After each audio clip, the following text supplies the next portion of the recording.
So much of the news this year has been hopeless, depressing, and above all, confusing.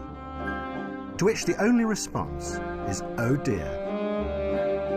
But what this film is going to suggest is that that defeatist response has become a central part of a new system of political control. And to understand how this is happening, you have to look to Russia, and to a man called Vladislav Surkov, who is a hero of our time. Surkov is one of President Putin's advisors and has helped him maintain his power for 15 years. But he has done it in a very new way. Vladimir Vladimirovich Putin.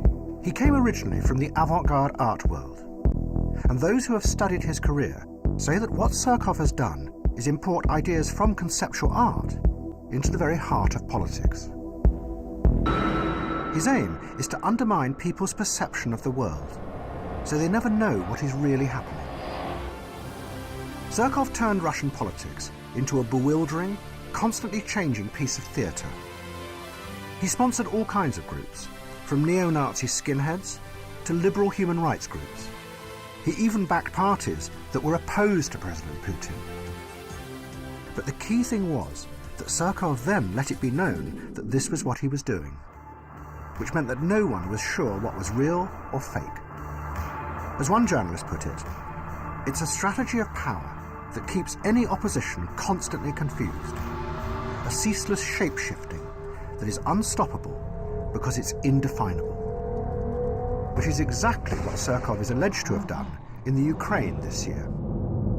In typical fashion, as the war began, Surkov published a short story about something he called non-linear war. A war where you never know what the enemy are really up to, or even who they are. The underlying aim, Surkov says, is not to win the war, but to use the conflict to create a constant state of destabilized perception in order to manage and control. But maybe we have something similar emerging here in Britain. Everything we're told by journalists and politicians is confusing and contradictory.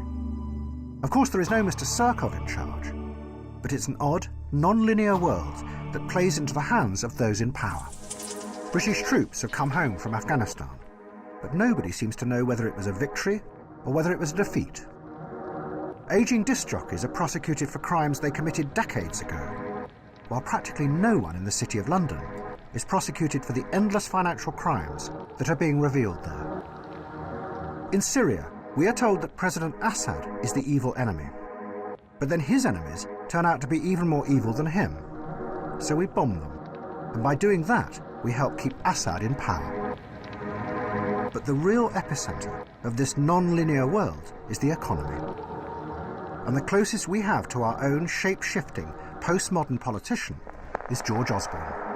He tells us proudly that the economy is growing, but at the same time, wages are going down. He says he is cutting the deficit, but then it's revealed that the deficit is going up.